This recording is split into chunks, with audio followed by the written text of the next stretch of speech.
Good morning. I'm Sean Canan with the WMNF News headlines. Hurricane Ian made landfall last September and devastated parts of Florida. WMNF's Chris Young reports that Florida Commerce held a public meeting Friday at the University of South Florida about federal recovery funding. The U.S. Department of Housing and Urban Development announced Florida would receive $910 million in funding.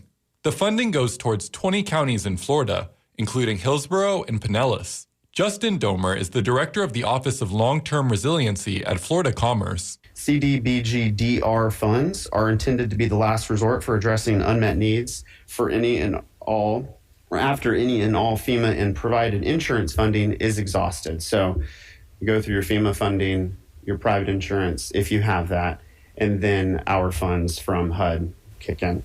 Over $760 million will go towards housing needs. Thomas Hartman is the Business Operations Deputy Borough Chief. The program most directly benefits individuals in the most impacted and distressed areas of the state by repairing, reconstructing, or replacing their Hurricane Ian damaged single-family owner-occupied homes and rental properties. Sarasota, Lee, Orange, and Volusia counties will receive direct funding separately. Residents in the 20 other counties can visit floridajobs.org/hurricane-Ian to take a housing pre-assessment to be considered for assistance. For WMNF News, I'm Chris Young. Florida state officials and the College Board say students in Florida may be able to take the advanced placement course in psychology after all. The nonprofit that runs the exam had said it was effectively banned in the state, citing guidance from state officials to exclude content on sexual orientation and gender identity.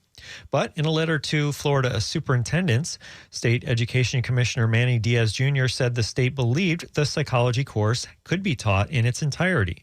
The College Board said it hoped Florida teachers now will be able to teach the full course, including content on gender and sexual orientation, without fear of punishment in the upcoming school year. Repeated exposure to sounds that are above 85 decibels can damage hearing. WMNF's Colleen Cole reports Florida has more people with serious hearing loss than any other states except Texas and California. According to hearingresearch.org, 37.5 million American adults report some hearing loss, which is equivalent to 15% of the adult population.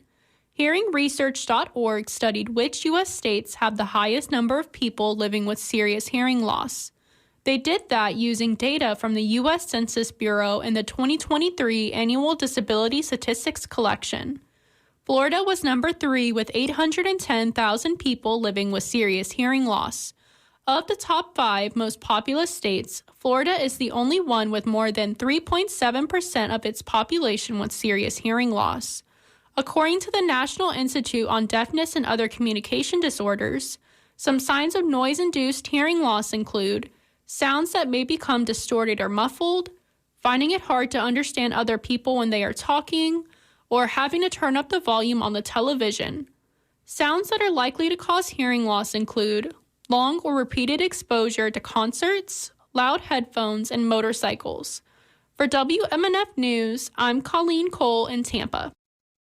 2 conservative groups are asking a federal court to block the Biden administration's plan to cancel $39 billion in student loans for more than 800,000 borrowers. In a lawsuit filed Friday in Michigan, the groups argue that the administration overstepped its power when it announced the forgiveness in July. It asks a judge to rule the cancellation illegal. The Education Department calls the suit a desperate attempt from right-wing special interests to keep hundreds of thousands of borrowers in debt. A group of mostly Republican, former high-level government officials is calling Governor Ron DeSantis' takeover of Disney World's governing district severely damaging to the political, social, and economic fabric of the state. The group of former governors, Congress members, and presidential administration officials filed a friend of the court brief last week in Disney's federal lawsuit against DeSantis and his appointees to the board of Disney World's governing district. Disney says the Florida governor violated the company's free speech rights by taking over the district after Disney publicly opposed what opponents call Florida's Don't Say Gay law. The National Weather Service has issued a heat advisory for the entire state of Florida from 11 this morning until 7 this evening. Highs today are expected to be in the mid-90s with heat index values of up to 110. Hot temperatures and high humidity may cause heat illness to occur. The National Weather Service suggests you drink plenty of fluids, stay in an air-conditioned room, stay out of the sun, and check up on relatives and neighbors. Young children and pets should never be left unattended in vehicles under any circumstances. Take extra precautions if you work or spend time outside.